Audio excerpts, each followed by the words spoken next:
The Referee's a podcast with Jack and Kelly Toe. Scottish Championship class, they give us the show. Footy tales from the pitch, controversies they scratch. Every moment they'll itch, no call left to bash.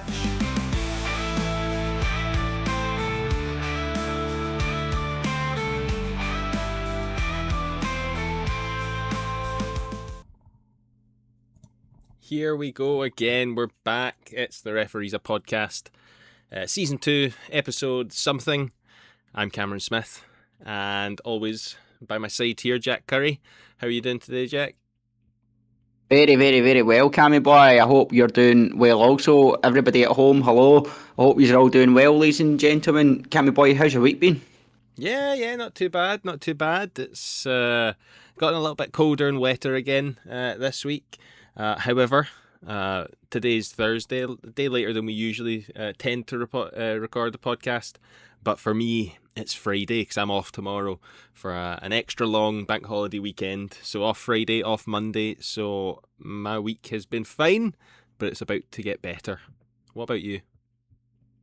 Oh, well, unfortunately am not off either of the days in the bank holiday, so I've got a working day Friday, got a working day Monday, but hey ho, there's a lovely weekend sandwiched in there in the middle. But no, good Cam, just cracking on. Do you not think it's so nice to have a wee bit lighter nights again? You know, obviously we're not quite there with the weather, as you said. It's still a bit chilly, but time of recording, 7:45. It's not dark yet, Cam. It's promising. 100%. The biggest thing I notice is now I'm waking up in the morning and going to my car to go to work and it's light. And when I finish work, it is still light. That's what makes a big difference when you're not going to work or coming home from work in the dark. Because then it still feels like you get home and it's daytime and you're not, just living to work. You're actually got, the ability to do stuff. Even though it really makes no difference, but it does. Mentally speaking, it does. Oh, so it definitely does. It definitely does. Certainly nice. And if the weather can catch up a little bit and realise that it is, in fact, spring has sprung. The clocks have even changed and everything. Let's get the weather on board. That's all we need now. 100%. And listeners, I want to know at home what you're most looking forward to this summer, this spring, now that the weather's turning good. What you going to go get yourself out there and do? I know, Cam, we like to go out and do a bit of hill walking. I'm sure we'll get some more of that ticked off the list this year. So listeners, let us know. We obviously want to do a bit more camping and stuff this year. Get out into our wonderful Scottish wilds and just take it all in. I do keep on toying with the idea of getting a drone, Curry, as you know. But I've not taken that plunge yet. I've held off. I've been good. Usually I would have impulse bought that by now, but I've stayed off. It is quite a purchase, so I think that's probably the key behind it. But we'll maybe show off one day down the line some excellent drone footage of various football stadiums. But no, that's not the case. For the time being, we're going to talk about the Scottish Championship. Stick to the good stuff. We had some games over the weekend, obviously all strange times and days and all that malarkey. We've not had a full set of fixtures. So in terms of getting to the predictions later on, we'll deal with that. It's a little bit complicated, but we can get there. Starting off with the Friday night games. We may as well start off with yourself. Partick Thistle against Ross County at home. What did you make of the game? Well, I was really, really, really thankful, firstly, to make it up. Back-to-back Friday night games, under the lights at Firhill, Cam. It's a special, special place to be. And I was so glad to make it back up there again. When Ross County took the lead, it says after 2 minutes. It felt like it was the first minute. It couldn't have been, long into that second minute. Yeah. 1 minute and 1 second. It must have been something like that because it was one of those ones we took kick-off and then basically didn't touch the ball, until they'd scored. But at the same time, you're thinking, worst possible start. Like literally we've not even touched the ball and they've scored. And, there was echoes thinking back to the game where Kettlewell was just appointed up in Dingwall and they scored so early on and held on for a victory against Thistle in the snow that night. but Thistle responded so well, and I turned round to a couple of the boys I was standing next to and said, well, if there is ever a good time to concede, this is a good time to concede. We've still got the rest of the game to go. We only needed the rest of the first half to secure a win, and I think that's got to be the most impressive thing about this Thistle side. Ex-county man Alex Samuel, brought his level, and then the biggest shout out of the day has to go to Robbie Crawford, who produced by far and away his best performance in a Thistle jersey. He's been incredibly underwhelming in both spells. It was a baffling signing really to me when we re-signed him after being so poor in the first spell and not really setting the world alight in between. And again, he's not ever really done it for me. Nah. But wow, I do not know what he had for his pre-match meal on Friday night. But the assist that he set up for Samuel was perfect. Yeah. His goal was even better, and just his overall round play, especially in that first 45 minutes, was absolutely outstanding. Continuing the word outstanding, Aidan Fitzpatrick, superb. He's really stepped it up in recent weeks. And then you look at the goal just before half time, Ben McPherson and Ben Stanway, the two Bens, two young, hungry footballers. I think they're both 20, 21 years of age. And they're just absolutely shining at this level. And yet again, McPherson being played out of position, one up on the right wing. He's found a goal in both games there. If I ever had a criticism for him, it was that he, from right back, maybe wasn't contributing enough in the final third in terms of goals and assists. But wow, put him into that right mid position and he scored two. And one of those games, Cam, where if you take away the first minute or two from the game, it was completely one-way traffic. And I feel as though that's a recurring theme for talking about Thistle's performances at Firhill. Aye, well, it sounds like it was a pretty exciting game and a good one to watch. I think you do see it so often, especially in the Scottish Championship, where teams score too early, or if a team scores that early, it usually doesn't go well. There's been a few times where, I've seen it watching Queen's Park, and you score super early on, and you think to yourself, fucking brilliant, a goal right early on, this is going to set the mood for the entire game. And so rarely does it go that way. So often you just see the other team go, all right, we weren't awake, but we're awake now. So yeah, a good result for yourselves. Obviously keeps things exciting, as we'll get on to. Tough one for Ross County, but it was always going to be travelling to yourselves. Such good home form. They're just such poor form in general. I don't think even after that early goal there would have been too many worried faces realistically looking around the Partick Thistle support, and I think that was obviously proven true in the end with the 3-1 victory. So fair play, and I'm glad you got to see a nice game of football there.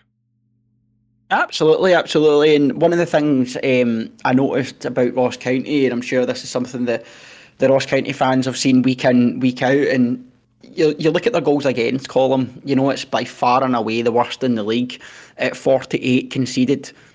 As soon, Cam, as Alex Samuel scored the equaliser, I've never seen a team looked more demoralised, almost like at one each they'd already accepted defeat, such negative body language. They're not a team, Ross County, on anything, on any level at all. And, there's sprinkles of good players left in that squad, but as a whole, they were absolutely ranked rotten. I really can't mince my word there. And, I think the only way Ross County, avoid the drop is pure and simply if the other teams around them are going to be even worse, rather than them doing anything good to actually stay up. Now, we'll get on to the team above them in the league situation now.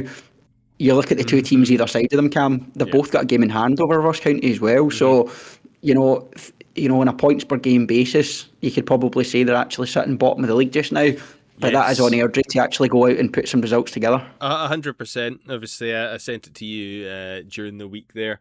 I saw on Pine Bovril someone had done our league table with their current points and maximum possible points.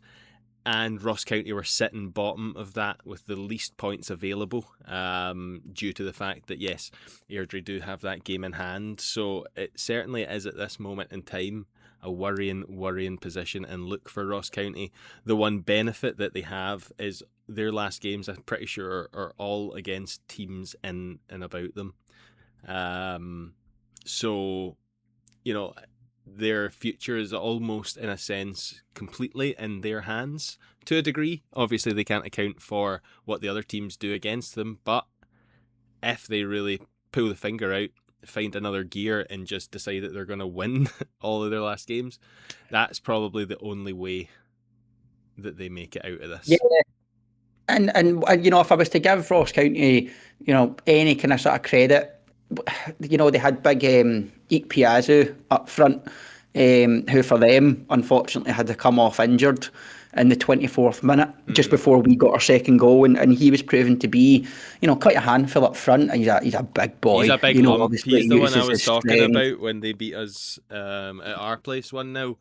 He was the one who you breathed on him wrong, and he dropped to the ground and rolled around and everything. The biggest man in the world, but the weakest man in the world when it came to anyone even touching him.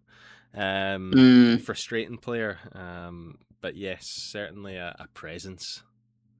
Yeah, definitely. And when he came off after the 24th minute, there was obviously, a couple of, sighs of relief amongst the sort of Thistle fans, and, Jordan White, coming on. I think it's sort of, not a bad thing to say that, he's a good player in his day, but probably past his best. And he just never really offered anything up front, not compared to what Ike Piazzu, kind of created in the first 24 minutes. So I think from a Ross County perspective, it's not looking good. Now, Cam, I know we would usually go to the other Friday night game, but I can't help myself but talking about why this is such a big win for Thistle. Yeah. So we're going to jump to talk about St Johnstone, Queen's Park. Now, before I go on to the Thistle perspective, you watched the game on Saturday before the Scotland game. Yes. You were telling us last week you were going to get the stream. St Johnstone were putting it on the pay-per-view, and you texted me at half-time basically saying, "Don't you dare." And I didn't actually open the message because I didn't even want to, look at it, sort of thing. And I hoped that was enough to salvage the draw. So tell us a wee bit about the match up in Perth on Saturday. Yeah. So as mentioned, I didn't go to the game because we were going to the Scotland game, and I didn't know the likelihood of being able to get out of the game, get away from Perth and back into Glasgow and to Hampden with enough time for the game. Probably would have been fine, probably would have been able to make it, but I thought, nah, sack that. I'm going to get a few cans, I'm going to sit and watch the Queen's Park game on the television, and then off to the Scotland game. And it was a pretty solid game, St Johnstone were pretty dire. I would probably describe it as a game of two halves, but probably overall maybe made Queen's Park the slightly better of the two teams across both. I think our first half, we at least the way we started it, just felt like we were bringing a lot of energy and, maybe not getting, everything right in the final area of the pitch, but defending well, passing it around well, like I say, until you get to that sort of final third area where the passes started to get a wee bit, a wee bit all over the place and a wee bit wonky. But first half, St Johnstone didn't really look to really, pressure us very much at all, Second half, they really came into it and really sort of started pushing us back, but we ended up just sort of sitting in quite nicely. Obviously, we did concede early in the second half, but then managed to just sort of keep it all tight. Just got caught out, and Josh McPake was able to run with a lot of space to a basically full-on one-on-one situation. Covering defenders were just making it back to McPake at the time he let the shot off, but by then it was too late. He had already made the space, he'd already worked the angle and got himself set for it, and it would have taken a pretty, not a worldly save, but a good save from Ferry to stop it from going in, and he wasn't able to manage it. But from that moment on, it was game management from us, really. We managed to limit St Johnstone from any proper good real chances. There was one where I think it was nearly Josh Fowler looking to get his second St Johnstone goal. Both of them would have been against us. And I can't remember who, but one of the defenders just managed to nick in front of him from the cross and put it behind for a corner. So a few sketchy moments in the second half more so. But at the same time, watching it, you didn't really feel that fearful of St Johnstone. They just didn't look like they were able to string it all together either. So, on paper, brilliant result, 1 each. And I think in reflection of where the teams are and how they both played on the day, it's probably a fair result. Us going away from home to the top of the league, managing to secure the point, that's a big point for us as well. That takes us to 36 points in the league. And if anyone who's been listening to this podcast in the last few weeks will attest to, I keep on mentioning the fact that if you get as many points as games played, it's a good marker for safety. Not a guarantee, but it's a good marker. And that's where we are at. So 36 points, 5 games left to play. I make it one more win. We're fine. Yeah, and I mean, compared to how things were looking in January for Queen's Park, it's been some turnaround. I think when you're talking about the best managers in the league and the job they've done, obviously I think everybody, and quite rightly so, eyes always get drawn to the top of the table. Yeah. You could make a case for Valaraki, you could make a case for Mark Wilson, you can certainly make a case for the management team up at Arbroath, but the second half of the season turnaround by Sean Crichton has almost went under the radar. I mean, it's been really impressive considering the resources that Queen's Park have got. We've spoke about it enough times. I don't want to labour the point about losing Fowler, whose miss on Saturday was absolutely shocking from about 2 yards out. So I think the work that Crichton's doing, Cam's nothing short of a miracle. Aye, he's turned it around for sure. We talked about it more so previously, so we won't labour on the point, but I think that maybe the Josh Fowler setup wasn't working. It was imbalanced and it wasn't getting the results. So losing Fowler and reinvesting that money to a certain degree, and bringing in a few more experienced heads like Callum Smith, Todorov, Ricky Lamy, even though they've maybe not all had crazy big impacts, they bring a certain amount of experience, a certain amount of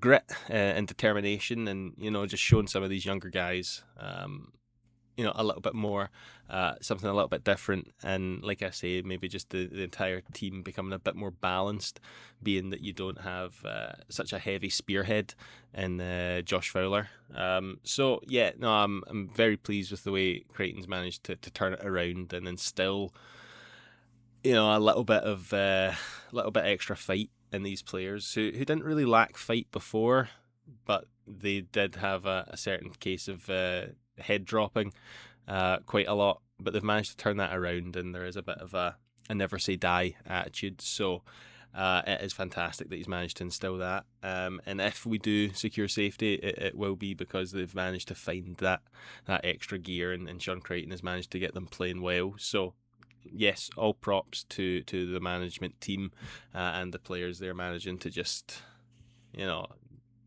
decide we're not getting drawn into this year. We're going to be safe. So still a lot of football to be played, a lot of points still available, a lot of heartbreak still potential, but we'll just take it a game at a time. And when you look at that cluster of teams right in the middle of the table, Wraith, Morton, Queen's Park, Ayr, all separated just by 1 point. It's unbelievable, really, isn't it? How close this championship season's been, how nip and tuck it is. We always say about how every single team can take points off anyone, and I think that's kind of been sort of more showed this season. I think we spoke at the start of the season, Cam, about, this quality in the league being improved, and at points people might look at the league table this season and see certain teams struggling and going, oh, well, that can't be the case. But I think when you look at it, Cam, the reason all these teams are taking points off each other, as the overall quality has improved so much that it really is, anybody's game going into all these matches. I mean, you can certainly think of it that way, and I think that's probably a fairly big factor.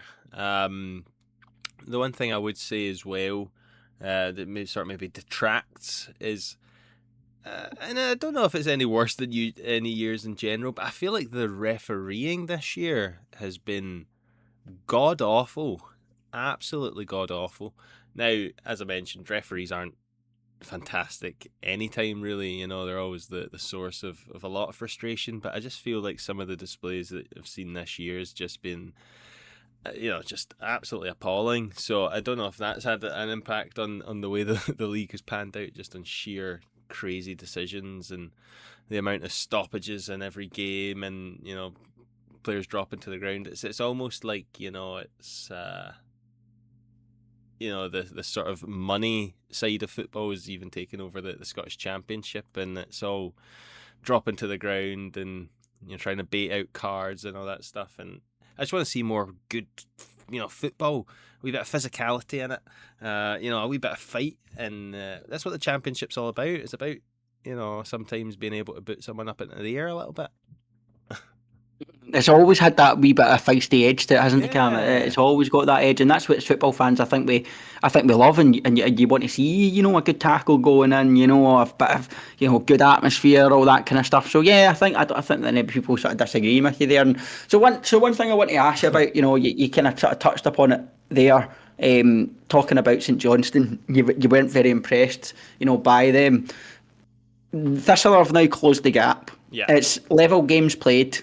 There's only 3 points behind. Now, to caveat that, St Johnstone fans will be saying, now, we've got a 16 better goal difference. That's still really 4 points at this stage. True. And there's no getting away from that. It's essentially 4 points still at this stage, even though it's on paper 3. Yeah. Do you have faith in Thistle to overcome St Johnstone in these last few matches of the season? Or have you seen enough in St Johnstone in recent weeks to think that they'll, and I'm probably not speaking out of turn, just be able to go over the line this season? Oh God, I don't know, because St Johnstone have been poor, very poor. Oh God, I don't know. You guys don't play each other again, do you? No, the 0-0 at Firhill was the last time we played each other.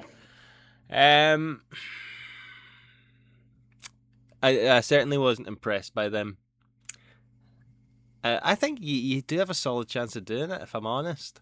I think what was Queen's Park's issue is now, to a certain degree, St Johnstone's issue, where not only do they just have Josh Fowler, but they have so many players of his ilk up the top end of the pitch that I think they're completely imbalanced now, and they're not able to play the sort of football that they were playing earlier in the season because their squad has changed so much, and the focal points of their team is sort of evolved and grown arms and legs to this point where it feels like they don't know how to play with the squad that they've ended up with, almost.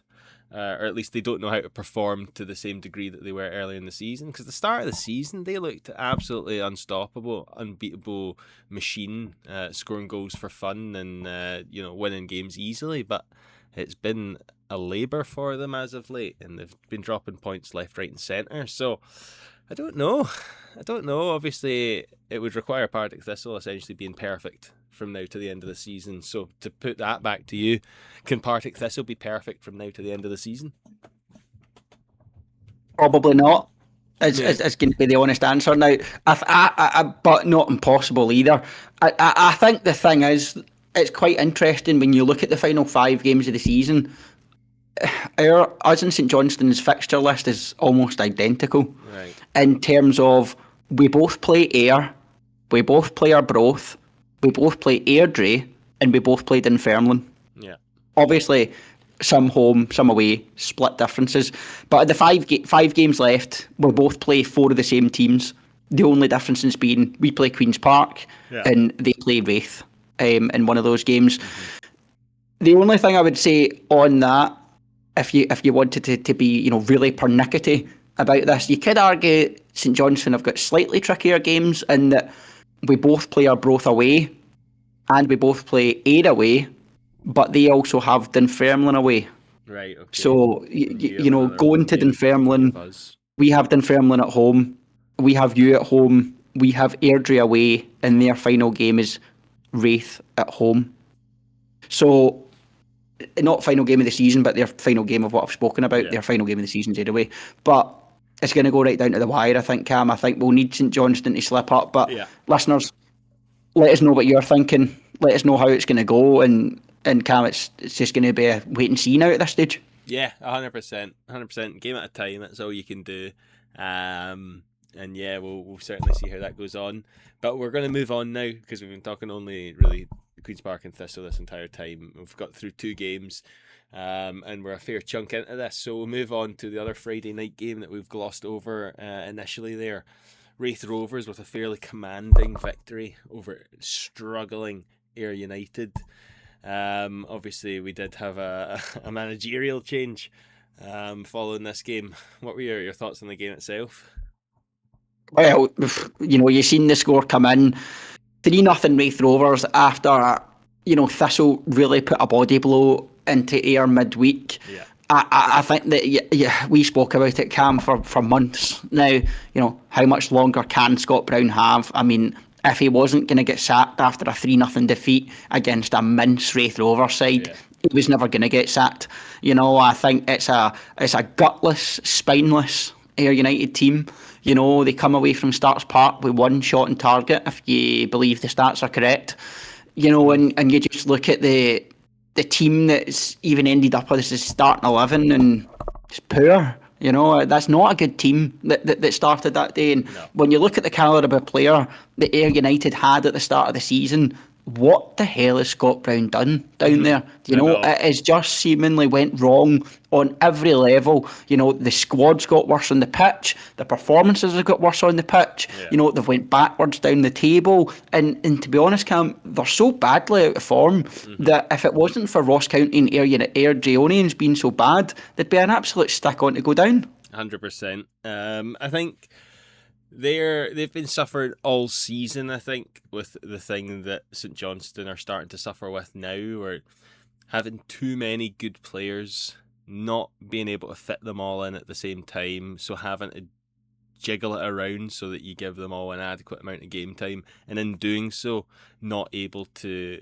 settle on a best first 11, you know, the best team of players that are all going to play together the best. They've not managed to do that all season long. Obviously, Ayr started all right. Never super consistent. Obviously, they're consistent now. They're consistently bad. They've certainly not managed to make it work. And yeah, it was only a matter of time. We said it last week, I'm sure, where if he makes it to the end of the season, he will not be the manager next year. He's obviously not made it to the season. So, yeah. You always feel bad to a certain degree for, you know, a manager when he loses his job, but Scott Brown can have no complaints. I think you could probably even argue he was given significantly longer than he probably deserved. And yeah, I think, you know, it'll be interesting to see who Ayr get to fill that role, because obviously Ayr have a little bit of money. Scott Brown wouldn't have been cheap. They've put a lot of money into that new stand, into the playing squad, so I think we'll potentially see quite a decent manager appointment coming in for Ayr United. I think they'll be looking to build on the foundations they've put down in recent years and try and finally crack on and push for promotion, being that there is that bit of investment, you know. Yeah, I mean, you're spotting the money there, Cam. You know, obviously they've also just opened up the new training facilities. Yes. You know, within a stone's throw to Somerset Park as well. You touched upon there, Scott Brown certainly wasn't cheap. He wouldn't have been cheap to get rid of.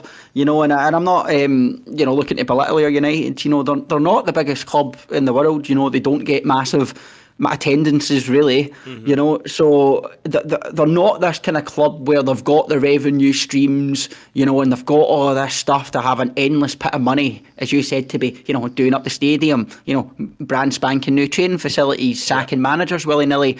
This next appointment for Ayr United's massive. You know, the club are trying to get into the Premiership. They've made no secret about that. But on the pitch, they are so from that. Oh, It's yeah. unbelievable, So I think what Ayr United actually need to do is it's very, impressive, and it's very amendable, to be like, great, you're improving your facilities, you're doing this, you're doing that. But if that means that you're going backwards on the pitch whilst you do that, is it really worth it? No, you've got to say probably not. However, what I would say in regards to that is, with change comes upheaval, and with upheaval, at least in a football sense, will bring in consistency. It feels like it's been going on an awful long time at Ayr.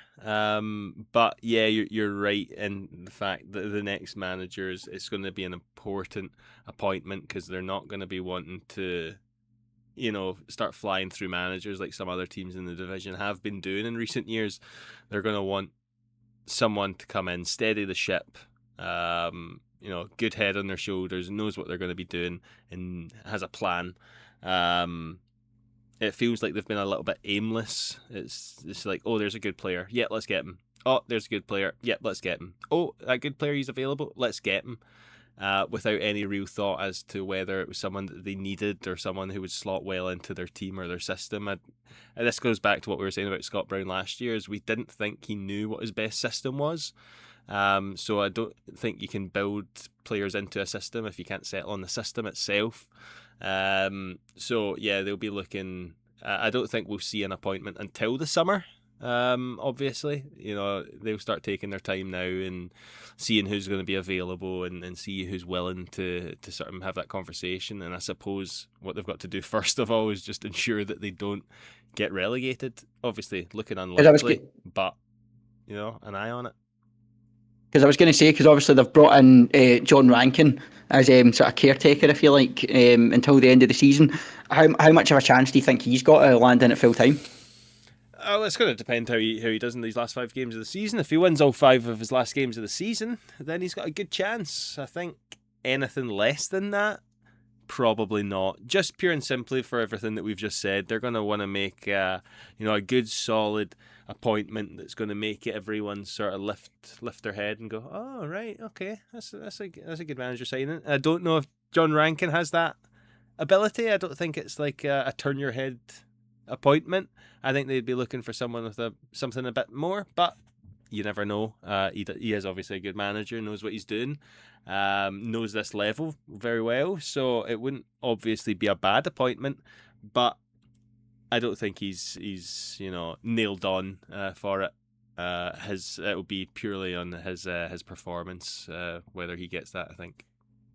Because just finally on Rankin before we move on, how much of a good manager do you think he is? Obviously at Hamilton Accies with all the points deductions they had and all the upheaval, he almost kept them up, and obviously he's departed then. Do you feel as though he deserves the chance at a stable club? Yeah, I think so. He did a good job with Hamilton for a good few years, and they obviously have been in this financial position for a couple of years fully in terms of points deductions, but they've been struggling for a good few years now, and he has managed to do very well with the resources at his disposal. So I think he's a good manager. Like I say, knows the level very well. He looks like he really cares about his players, especially at Hamilton. He was the one who was chasing down the management, making sure that his players were getting paid, and all that sort of stuff. So, he certainly, like I say, wouldn't be a bad appointment. I just don't think it's anything super special. But we'll see, like I say, we can't. There's no point really making any real comments on it until we've seen how Ayr United perform under him. We could see, yeah, he's a great manager, and he goes out and loses all 5 games, so it's going to depend. Absolutely, and segueing here beautifully, Ayr United's problems I think can be summed up, Cam, here perfectly in the fact that Morton beat Arbroath 2-1 on Saturday, and Curtis Main on loan from Ayr United to Morton scored in the match. Now I'm not making this big, Curtis Main's the best striker in the league. He's obviously not, but does that really signify, Ayr's problems where they've loaned out one of their better strikers in the league to a team who's now just overtaken them in the league because of the goal that he scored to give them 3 points. It is pretty funny stuff, actually, to be fair, isn't it? Yeah, it's not a good look for them. The other one, obviously, he didn't play over the weekend. They also got rid of Dom Thomas to Airdrie, who's probably not had a massive impact, a few goals here and there, not certainly enough at the moment to look like saving Airdrie. But again, let's say you see good performances out of Dom Thomas and Airdrie's last few games of the season, enough to maybe bring Airdrie within a few points of Ayr United. That's another big misplay from them. But I think you're spot on the money. Curtis Main scoring the goal to bring Morton up above Ayr United is just it's just madness, isn't it? That's crazy. It's obviously Main was, he wasn't getting a game. He wanted to play. He's probably been, forcing the move to a certain extent, and he's getting the minutes now, and he's being rewarded for it. I think it probably goes more to the question of why weren't Ayr playing him in the first place, and then it comes back to this having too many good players for not enough positions on the pitch, leading to them not being able to work out who their best team and players are, and then getting rid of the ones who are, potentially game changers for them. So yeah, a big bit of mismanagement on their part. But let's talk about the Morton Airdrie game. Big win for Morton. Morton Arbroath stumbling as of late. Yes, they managed to get the victory against Queen's Park in Arbroath, but they didn't look like it. They had one shot in the entire game, and it was a defensive mistake. Then going away to Morton and not being able to see out a game there and taking 3 points away from them. Obviously, Morton prior to that struggling really badly. So yeah, I mean, well done to Morton. But what's happened to Arbroath? Well, it's kind of almost the question I kind of sort of posed to you last week. Are Arbroath almost in this position just now where they've kind of known that they're going to be in the playoffs for a while now? They're not going to catch Thistle or St Johnstone, obviously. So, what motivation, is there for these players in Arbroath just now, other than I need to be in the right mindset, I need to be in the right physical shape, and I need to be, fit to actually play in these playoff games, which they know are coming. So it was one of those games for me, Cam, this game, and it was why we'll get on to the predictions later. I took Morton to win. It was one of these games where Morton had everything on the line. Arbroath had nothing on the line, and that's still showing that they're 7 points clear of Dunfermline, albeit who have 2 games in hand, but they're comfortably in the playoffs. I think their players now will just want to make sure there's no injuries between now and the end of the season. I think the point I'm going to make is it's almost a double-edged sword, and it comes down to their part-time status. The season's getting on now. It's getting later and later on. They've put up a really good fight all season long.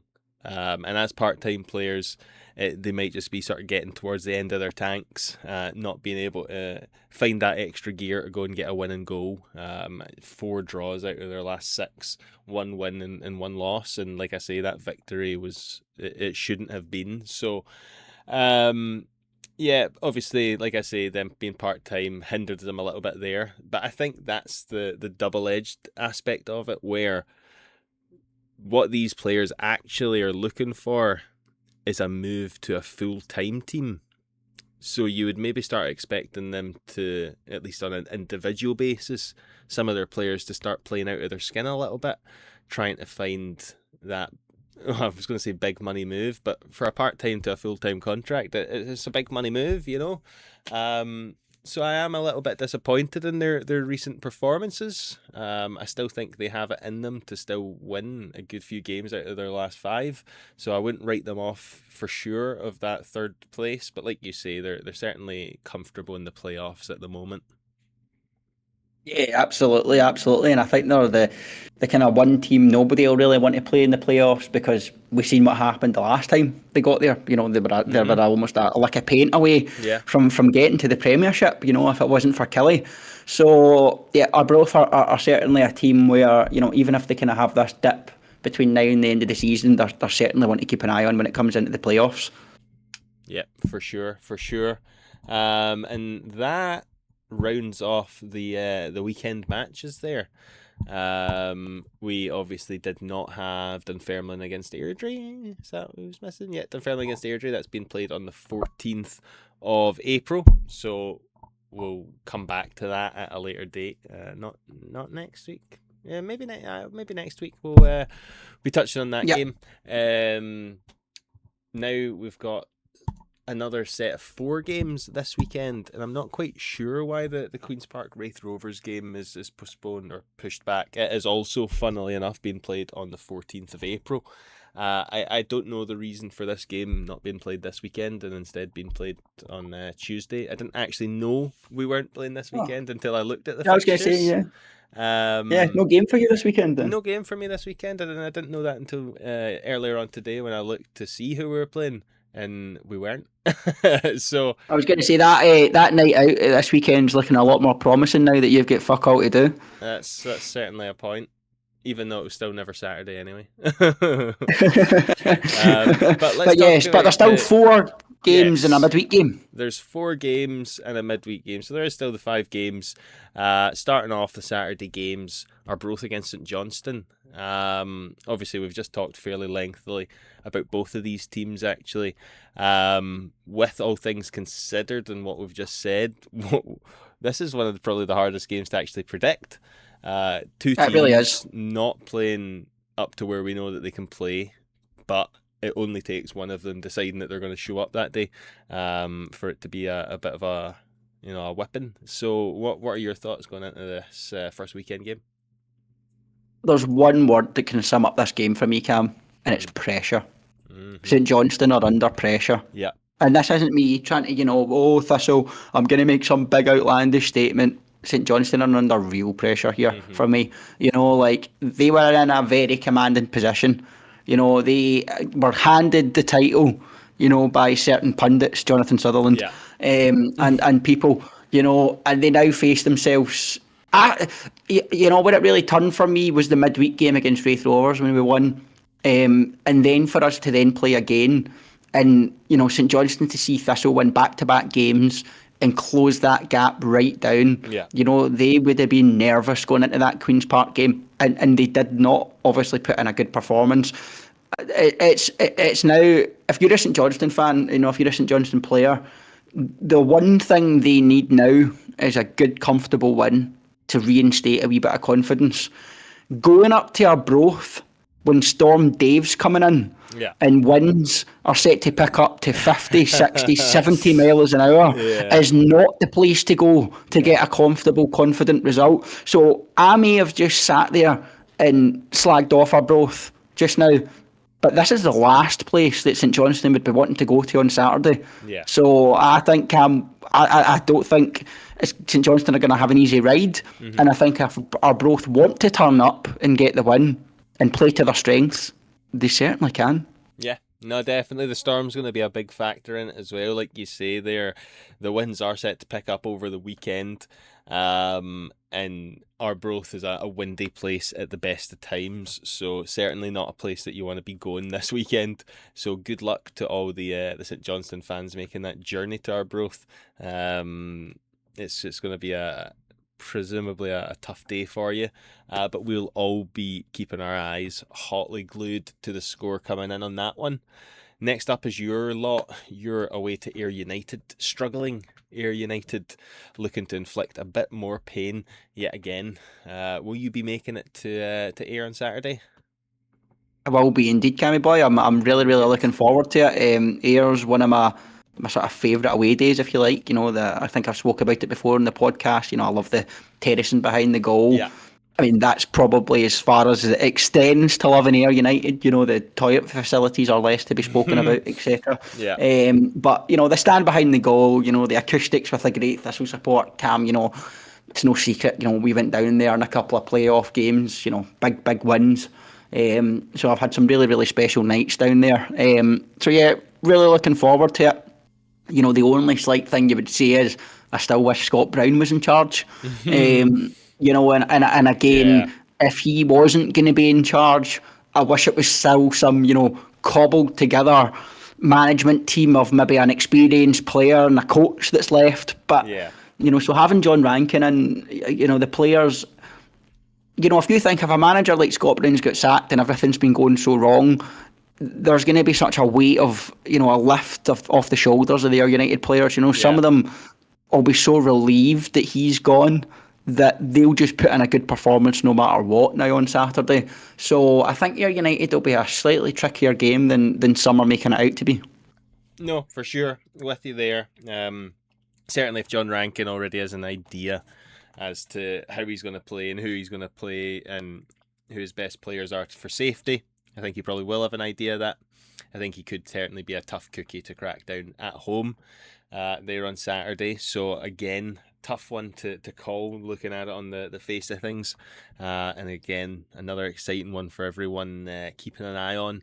And again, good luck to you, Curry, and all your Thistle supporting pals on Saturday there. You need to keep taking points off at Ayr United, keep them down at the bottom of the table so that Queen's Park can remain in 7th place despite not playing a game. So moving on then, we've got Dunfermline up at home against Morton. Again, another one that's probably quite a tough one to call. Obviously, Dunfermline didn't play at the week. Oh no, they did play. Did they? Oh God. No, they didn't. No, play. I know They were Dunfermline supposed to game. play That's the Airdrie. That's the one that's happening. Yes. So yes, we don't have a most up to date Dunfermline result to look at and to sort of pull from. Obviously, Morton had a big victory against tough to beat Arbroath, but it was at the Capello, whereas Dunfermline have been a bit harder to beat East End Park this season. So what are your thoughts looking into this one? Is it a tough one for Dunfermline, or Morton got enough in them? So obviously I kind of bigged up Morton last week, and I really, really, really backed them to get the win. I think 2 wins in a row is about as good as this Morton squad can do. Yeah. If that makes sense. In terms of I think they're good enough to, win a couple of games back to back at home and beat an Arbroath side with not much to play for. But that's a whole different perspective as to, looking to make it 3 in a row, going away to East End Park. I know Dunfermline haven't played recently, but I think Dunfermline have kind of worked themselves into a fairly good position. You look at them, they're in the semi-final of the Scottish Cup. They're sitting now comfortably 4th in the league with 2 games in hand. And if they can, beat Morton and win one of those games in hand, and they've all but secured that final playoff spot. So, I was speaking earlier on about the managers and some of the work that they've done, and I think Neil Lennon has done a good job overall. I think if you include the Scottish Cup in that, he's obviously done an excellent job, and he's done fairly decent, without being too spectacular in the league. So I think Dunfermline, this is a game where they'll surely be targeting 3 points and looking to try and build now a wee bit of momentum for the playoffs, for their Scottish Cup run. And there's going to be a lot of games now for Dunfermline between now and the end of the season, a lot of midweeks, no free Saturday either. So it's going to be a test for them. 100%. Yeah, definitely. Tough game. But yeah, I think looking at it, Dunfermline have sort of pulled themselves together a little bit in this sort of second half of the season anyway. Obviously, they've managed to pull themselves up the table and sitting nicely in 4th place at the moment, like you touched on earlier on, and 2 games in hand on the teams above and below.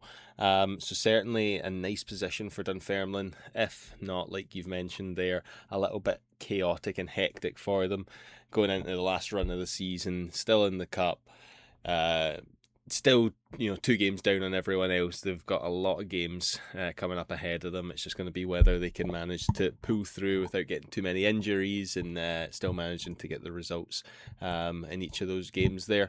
And last up for the Saturday games, we have Ross County against Airdrie. Massive match in the context of the league here. Can't help but think that a draw in this game almost solidifies the 2 of them as being in 9th and 10th. A win either way obviously making the losing team that much worse off. Do you have any main points going into this one? I completely agree with what you just said. I think if they draw, they're both in the two relegation spots. No matter how, I think even if Ayr United, for example, going to lose every single one of their games between now and the end of the season, I then can't see a Ross County or an Airdrie then going and winning their last 3 or 4 games. No. I just don't see it on any single level. There's almost an argument to be made that they're already going to be the bottom two. I think the only hope you would actually give, if we're being honest, is if Airdrie beat Ross County and win their game in hand, they've got a chance. But, even if County win their game and beat Airdrie and Ayr, even get a point in their game in hand, that's still 5 points minimum for Ross County to make up in the final 3-4 games of the season. I just don't see it, Cam. No. You touched on it earlier. These teams have to play each other. But I think at this stage, the best either Airdrie or County can hope for is ninth. Yes, I think so. Yeah, they've got to hope that they can do enough to find ninth place and then pull something out in the playoffs. I don't know off the top of my head who it looks like is going to be in the playoffs from League One, but I don't think whoever will be too big of a hurdle for either Airdrie or Ross County. I think at this stage, Inverness look like they're going to win the league, and the final 3 playoff spots, I'm sure, is Stenhousemuir, Alloa, and Queen of the South. Yeah, see, if I'm Airdrie or Ross County, I don't think I'm fearing any of them too much. It's obviously going to depend much more on the form of each team going into it, and how they have been getting on as the season comes to an end. Motivation and morale is a huge aspect of who actually ends up winning these playoffs. So, it's a toughie. The league's certainly hotting up. Both ends, getting close at the top, getting close at the bottom, and the whole way through, to be fair. It's a crazy one. But that does wrap up the Saturday games. We'll just very briefly touch on the Tuesday night game. This is Ayr United's game in hand against Dunfermline, and therefore also one of Dunfermline's 2 game in hand. Obviously, this could maybe depend more on what happens at the weekend, but again, looking at it based on what we've just said about Ayr and what we've just said about Dunfermline, probably another tough game there. Probably another bit of a nail biter. Potentially just going to be down to maybe one moment of magic who determines who wins that one. Definitely, that's got one of those games. I think you're right on the money there, Cam. It seems like it's the type of game where, if there's going to be a winner, it's going to be a pretty close game down there. As you said, it's never really nice predicting games when other teams have got other ones to play between now and then. So we don't really like saying too much on them, but it's certainly going to be a big game for having games in hand at this stage of the season. Oh, definitely. Yep, 100%. So that'll be a mighty exciting one. It's always, like you just touched on there, nice to have a wee midweek game to shuffle things up a little bit.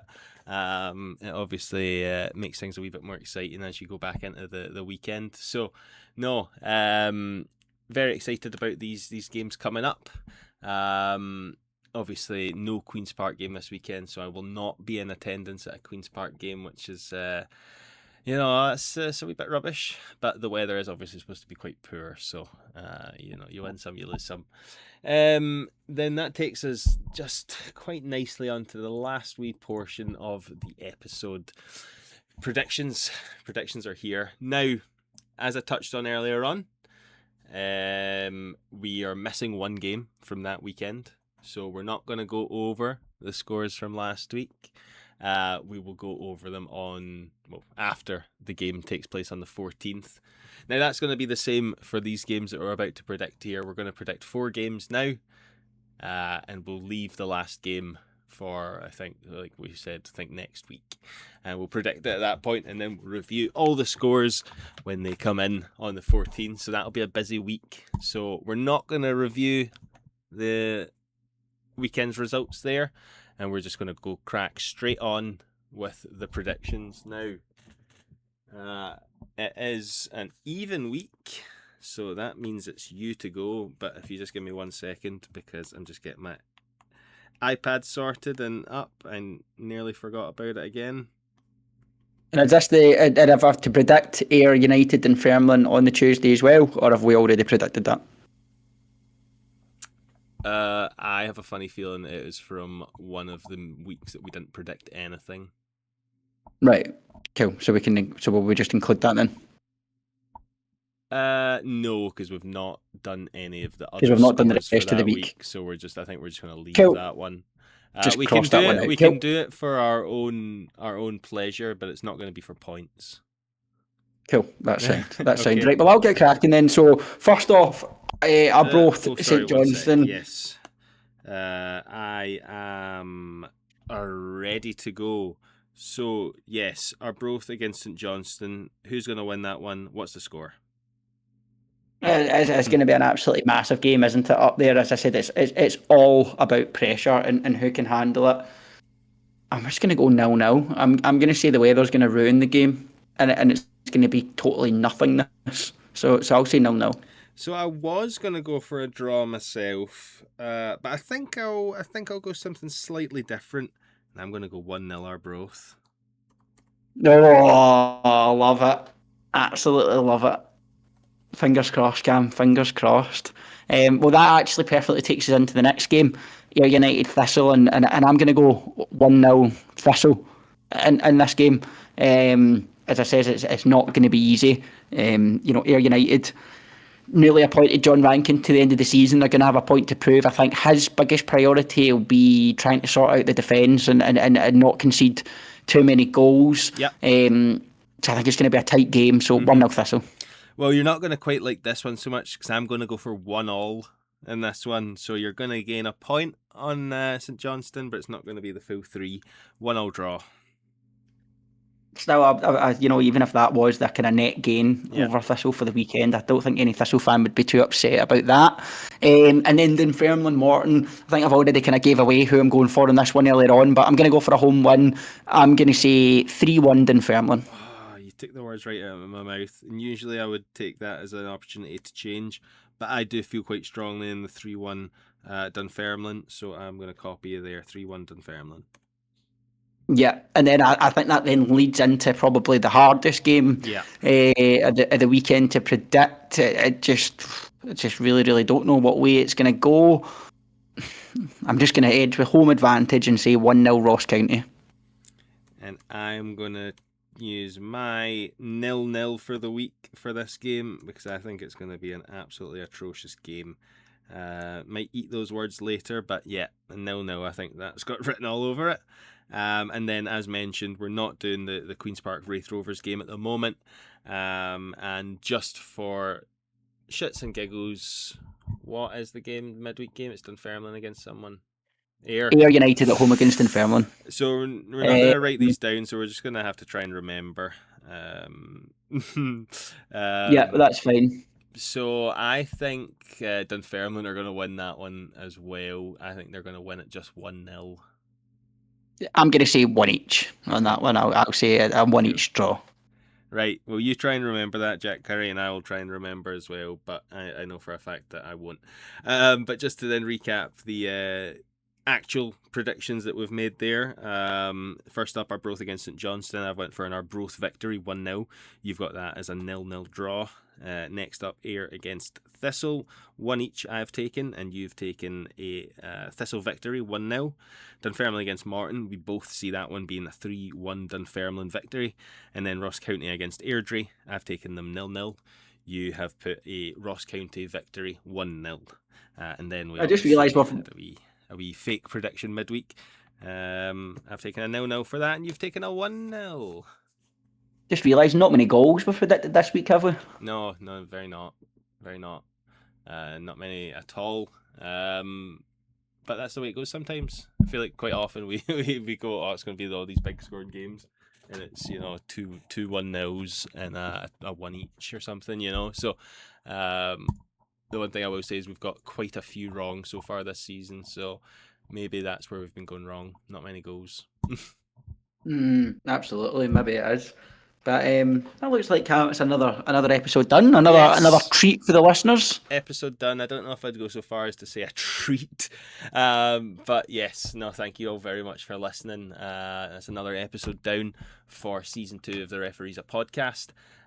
We'll be back again next week to look at a bunch of games, that already have happened, and a bunch of games still yet to happen. And we'll talk about some more of the same talking points that we cover every week. So look forward to seeing you all come back again next week. Thank you very much for watching. Catch you. Have an excellent weekend, ladies and gentlemen, and we'll look forward to speaking to you all next week again. Have a good one.